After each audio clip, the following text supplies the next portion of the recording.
Okay, we're back on the floor again. So if you enjoyed being on the floor with me last time, get down there. I don't know what to tell you. Okay, so thank you already for the very, very sweet comments on the last video I posted. I did my own sort of analysis of Guilty as Sin, and I asked you guys to let me know which other songs you would like me to do it with. And the one that caught my eye was the song The Tortured Poets Department. And now we gotta say the song, because when I ask to play The Tortured Poets Department, I have to say, hey, play the song The Tortured Poets Department on Spotify, because even though she's linked to my Spotify, she always wants to play Amazon Music. It's very frustrating. You know what else is frustrating? I'm just having one of those like fucking hair days where like I did a whole thing and then like almost cried about it.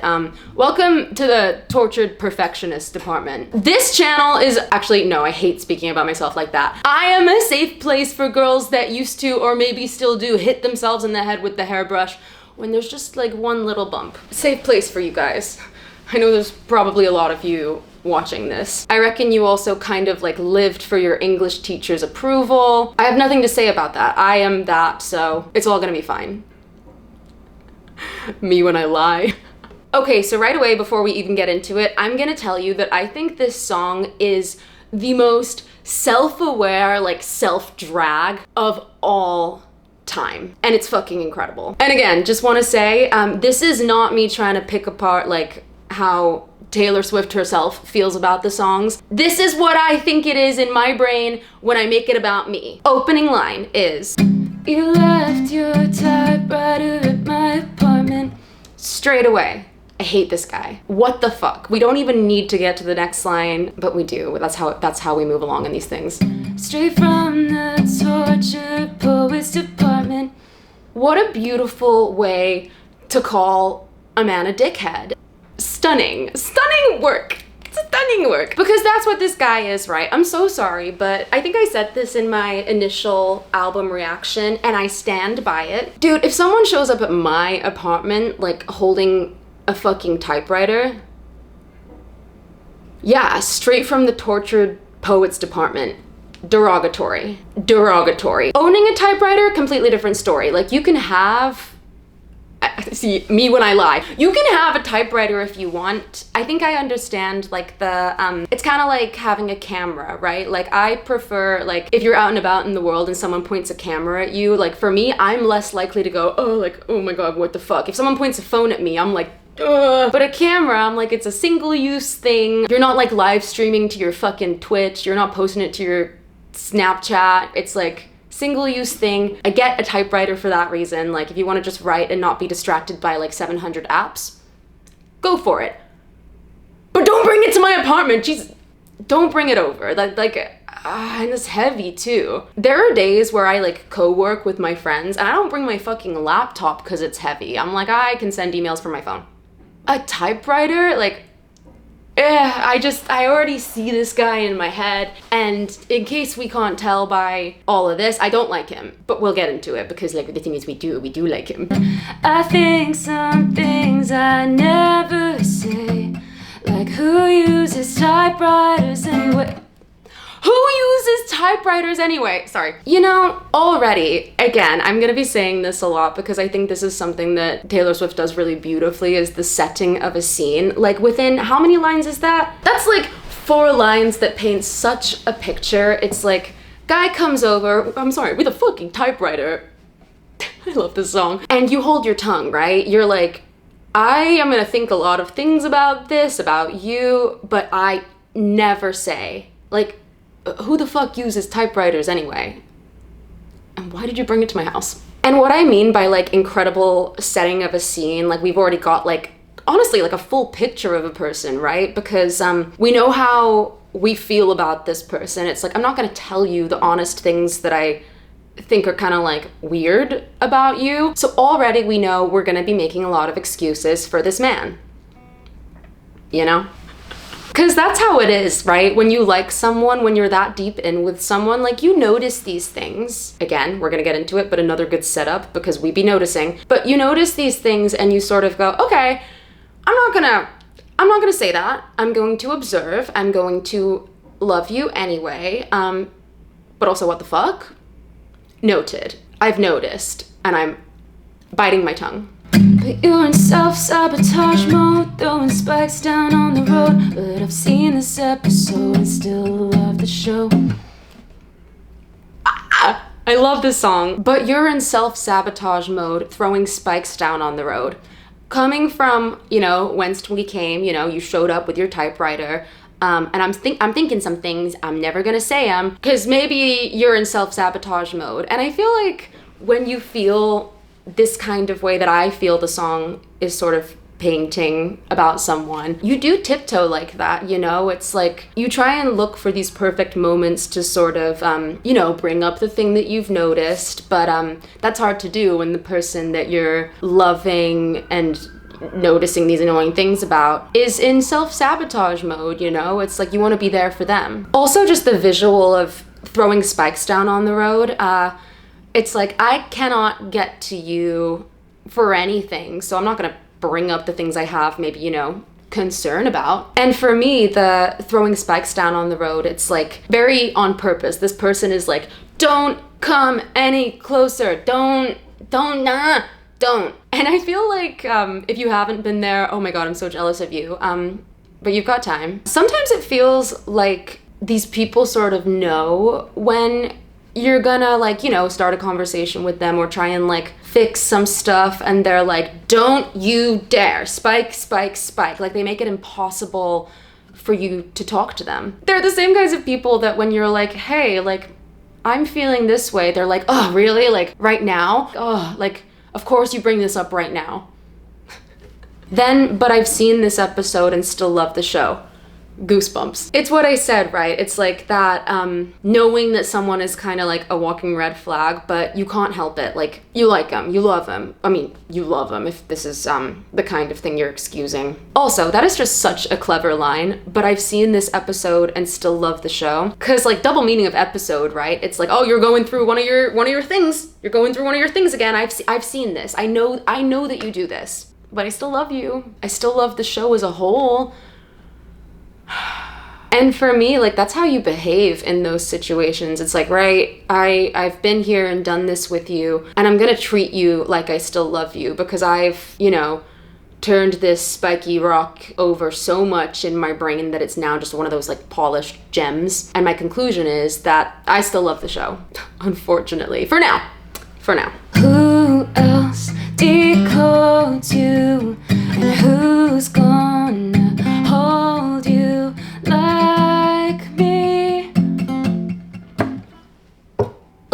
After that verse setup of follow along with me here, guy, Typewriter Man, we'll call him Typewriter Man. Typewriter Man shows up to your apartment, we have a lot of feelings about him. The typewriter is merely a metaphor, even though it's probably a real thing. It's symbolic of a lot to me. Typewriter Man shows up at your department and has... Typewriter Man shows up at your apartment, has the nerve to throw spikes down on the road, and you have to sort of make that okay in your own brain. To go from that and then to meet that with who else decodes you and who's gonna hold you like me. Goosebumps again. I have so many feelings about this. To me, there's something so beautifully desperate about asking, who else is gonna do this for you? It's you see what I'm doing, right? You see that I'm made for you because of how much I'm making this work, right? It's beautifully desperate to me, and also kind of self-soothy. I'm struggling for the word because I want to say it's a unaware sort of ego thing to be yeah, no, I can fix them, no, really, I can. That vibe. Yeah. I hope you guys haven't experienced too many just dickheads in your dating experiences, but if you have, you'll know the feeling of looking at them and being no one else is gonna do this for you. What the fuck? Who else is gonna spend this time decoding you and loving you? Me. And who's gonna know you if not me? Again, everything I just said. Who's gonna know you like this? Give me an award. The award being your love. The award being maybe some appreciation for all of this decoding. Like if not me, no one else in the world is going to know you if it's not me. That is such a complex to have. There it is. That's the word I was looking for. This is a complex song. And it's complex. Stop it. I laughed in your face and said, you're not Dylan Thomas, I'm not Patti Smith. This ain't the Chelsea Hotel, we're modern idiots. Just, letting someone in on that moment where you're like, dude, I know more than you do, but I'm also an idiot for being here. Like, we're modern idiots, I laughed in your face. I know more than you. I know what's going on here, and I'm gonna let you know. You're not Dylan Thomas. Newsflash. I'm not Patti Smith. Newsflash. And newsflash, you're an idiot. But also, newsflash, so am I.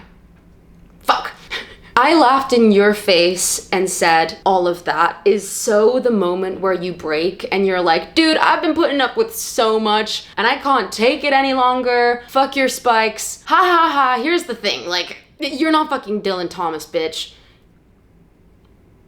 And of course, Typewriter Man is so dramatic that all of your love story is sort of like, oh, well, we're like a great love story of our generation, da da da da, and you just get so fucking sick of it because you're like, no, we're just people. Can you just like stop? Can you just not? Like, what the why the drama? Can we just chill out and be people and talk? No, because in your brain, this is a movie. I hate Typewriter Man. I hate Typewriter Man. And then to go right back into, and who's gonna hold you like me?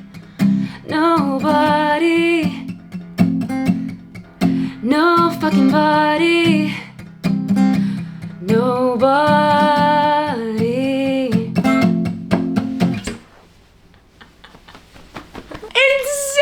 Insane! There's just so much to this song. It's like, I know more than you. I'm sort of like wise to the situation. I see what's happening here. But who else decodes you if not me? Like, that is, again, I just love when songs sound like what they feel like. Like this back and forth between like laughing in your face and then the desperate, like, but no one else could love you like I do. Like, please see that. Please love me back. Like, rambling. Also, I love how no fucking body sounds, because it's so sure, It's like, no fucking body. I have thought about this 10 million times, and I know the answer. No fucking body. It also sounds a little bit, there's something repetitive about it to me, like the way it's like exasperated, like no fucking body, like sets down fucking, I'm trying to think of like a hard liquor, like a scotch on the rocks. I've never tried scotch, like it's never touched my mouth, like it's just what I picture. It's like a tired person just like no fucking body, like no chance, no. Okay, we have verse 2, which is, you smoked, then ate 7 bars of chocolate. We declared Parley Poof should be a bigger artist. You know what? At least I entertain myself. You smoked, then ate 7 bars of chocolate. We declared Charlie Puth should be a bigger artist. The contrast between those two lines already, I'm sorry, but like we're hanging out with a loser. Like we're hanging out with, like, not that there's anything wrong with like smoking or eating chocolate, but I think it's intentional, that like contrast between like you're zooted and eating 7 bars of chocolate. Again, I did this last time. I know that there's speculation around like 7 bars of chocolate and like the 1975. Here, I just don't give a fuck. Like I'm making of it what I want to. Thank you. And then to go right into, we declared Charlie Puth should be a bigger artist. Like the same guy that's like zooted on your couch is like, and you know who should be a bigger artist? Nom nom nom, 7th bar of chocolate. Charlie Puth, like, and you join in. This is just the kind of thing that you do when you're dating Typewriter Man. You sit around and have these big sort of, yes, I know music, and you know who should be a bigger artist, like type conversations. Cause you know, he's fucking Dylan Thomas in his head, and it kind of brings out the Patti Smith in you. You're like, yes, Charlie Puth should be a bigger artist. And you know, maybe that's the kind of thing that you think about and like to talk about, and it's nice to be able to talk to someone about those things. But boy, once you become wise to the Typewriter Man of it all, does it all just seem a bit eye roll. I can see this living room scenario. I've been in this living room scenario just with someone who is like such an artist, you know, like such a, like, you know who should be like, you know who, it's the same people who like hate Taylor Swift's music. The irony. And then we have, I scratch your head, you fall asleep like a tattooed golden retriever. I had to try not to roll my eyes when I sang that. You're just like babying a grown man, and you've kind of got the like rose-colored glasses on where you're like, wow, he's so artistic, he's so smart, wow, he's so deep. It's a tug of war, right, between being like, wow, this guy's so deep and so interesting, and like, who the fuck do you think you are? And I love the line, like a tattooed golden retriever. I love that because of just sort of the like nowadays internet use of like golden retriever boyfriend. It's like, oh, he's so harmless, he's so baby. 9 times out of 10, girl, muzzle him. Muzzle him, muzzle him. That is not a golden retriever. Also, I don't want to have to explain why that's a joke. Actually, like, no jokes aside on this here channel from me. Fuck the channel. Like a tattooed golden retriever. Like, again, we have in that one line just the contrast. We got bad boy Typewriter Man, but he's just a baby. Scratch, scratch, fall asleep. The nerve of this man. I hate him. And my battery's dying. Okay, we're back. I'm like if your favorite English teacher said fuck a lot. Then we have, but you awaken with dread, pounding nails in your head, but I've read this one where you come undone.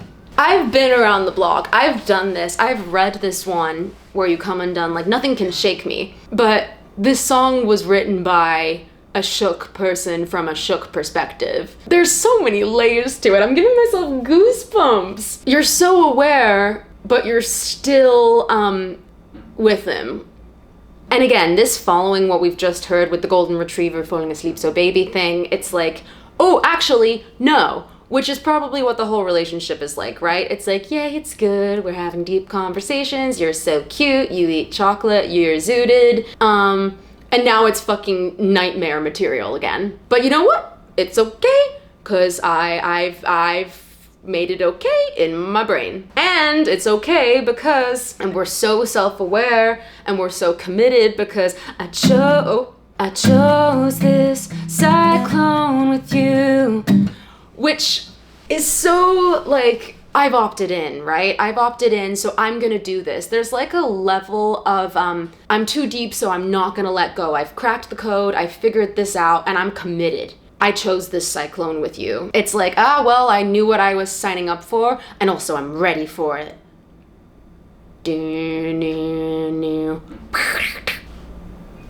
My brain is poisoned. And then chorus again. And who's gonna hold you like me? And who's gonna know you like me? I laughed in your face and said, you're not Dylan Thomas, I'm not Patti Smith. This ain't the Chelsea Hotel, we're modern idiots. And who's gonna hold you like me? Nobody. Where's my foot entering the air? No.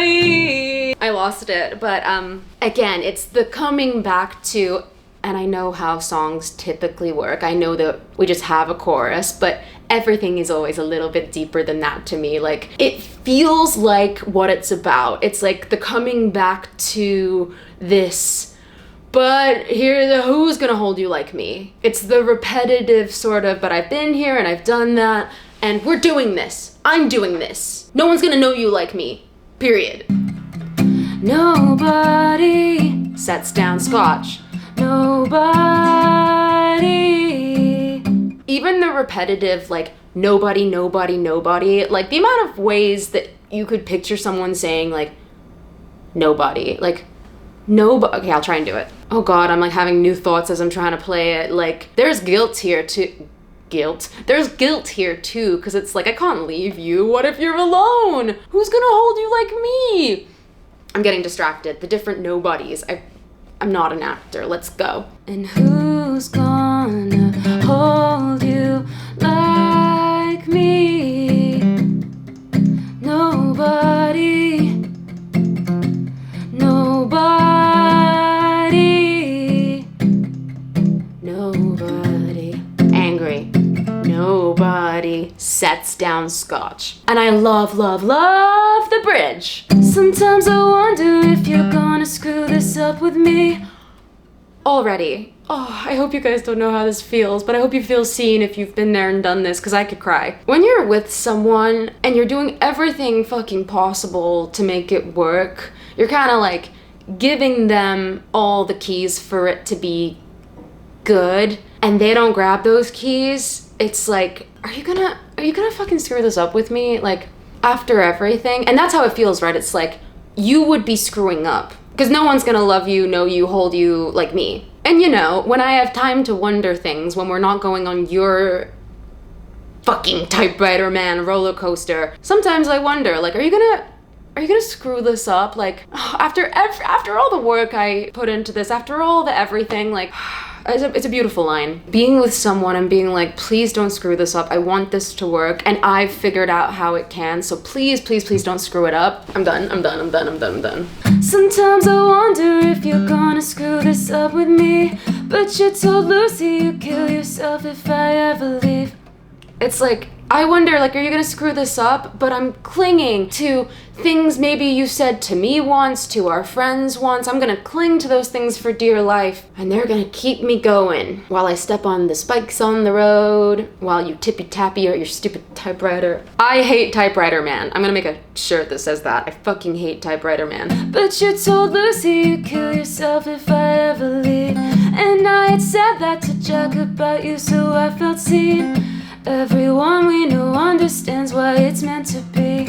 Hearing things that your significant other has said about you that give you hope, already sad, but then to tell other friends, like, no, like, he said he'd, like, himself if I ever left, so, like, he really loves me. Like, using that as proof instead of the relationship itself being evident enough. It's really sad. It's so heartbreaking. It is a cyclone to be in. And, you know, I know she says, I chose this cyclone with you, but such a big part of it feels like you have no choice. As someone who is mostly led around by their feelings, my brain sometimes leaves the chat. And that's a lot of this song to me. It's like the clinging to, like, nobody really cares about me. Please believe me. Please believe me.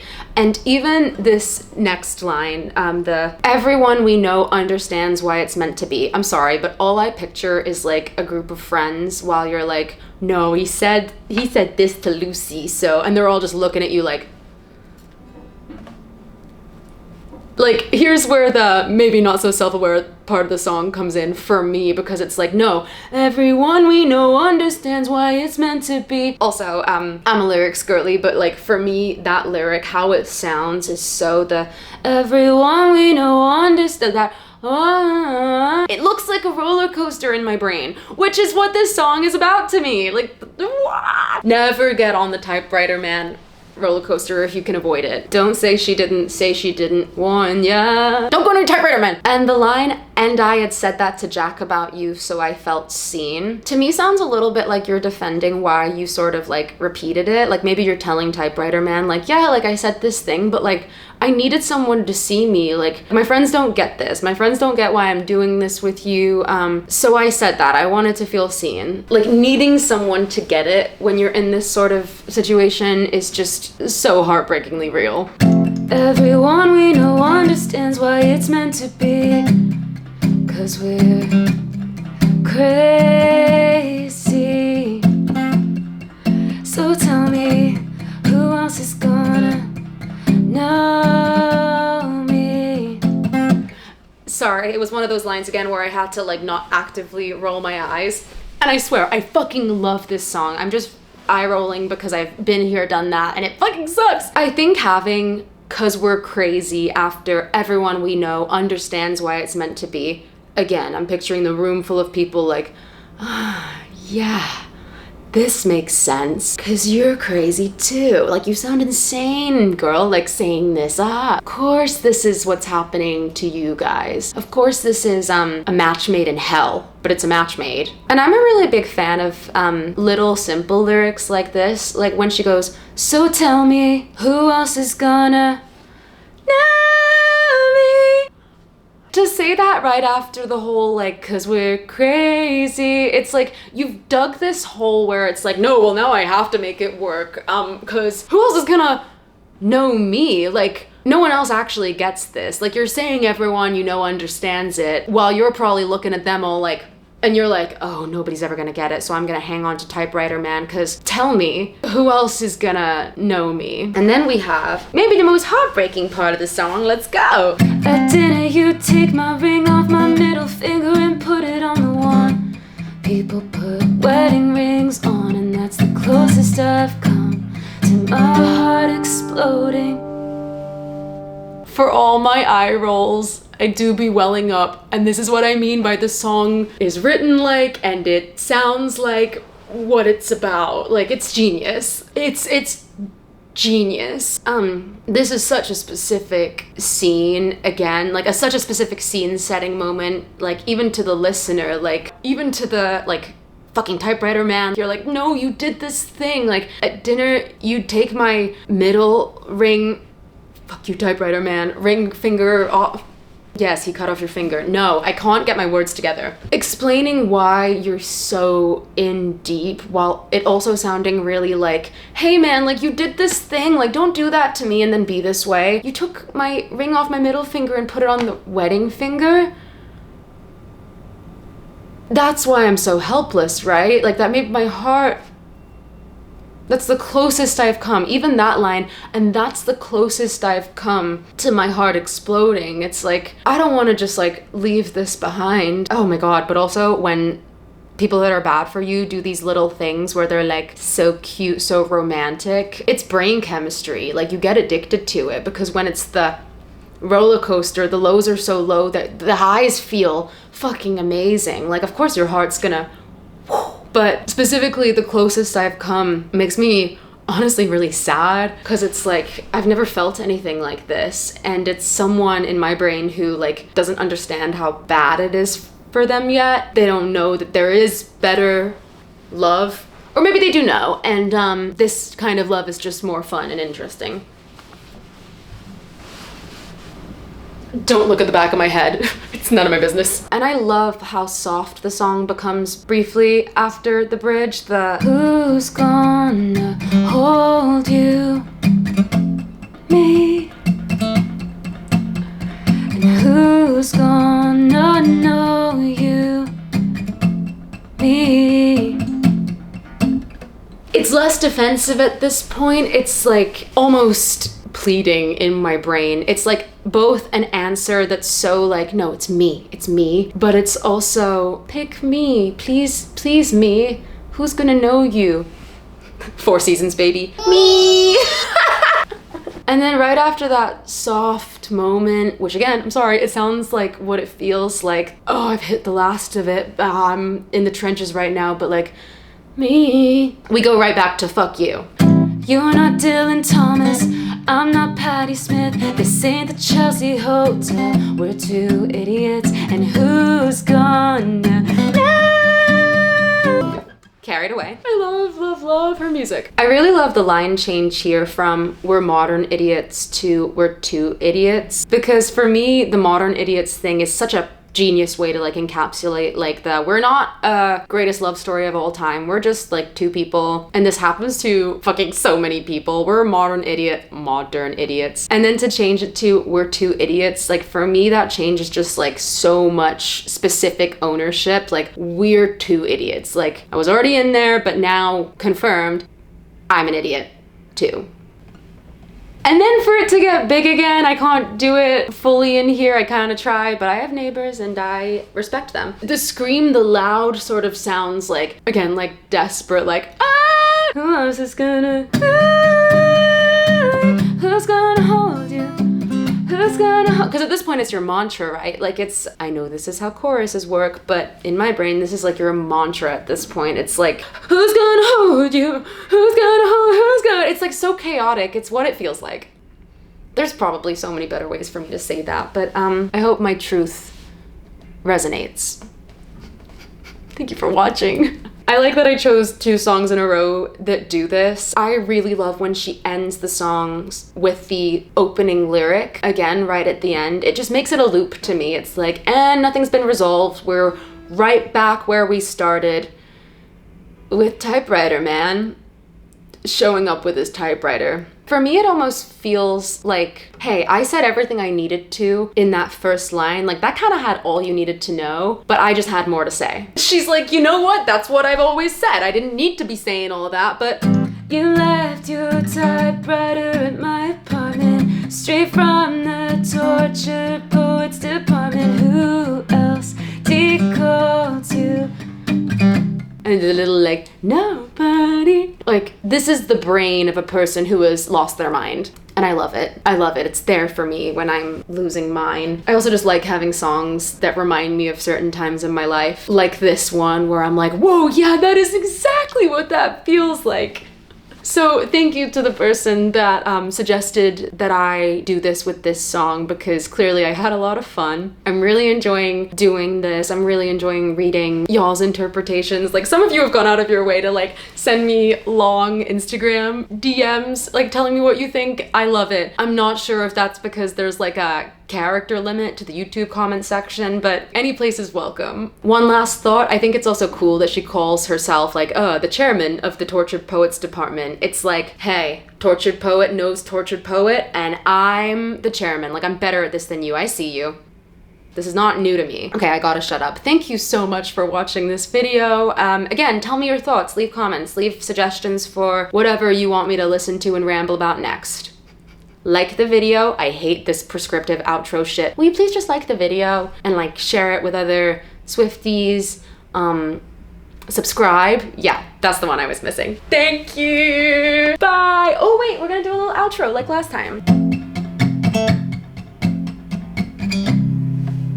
Bye. Bye.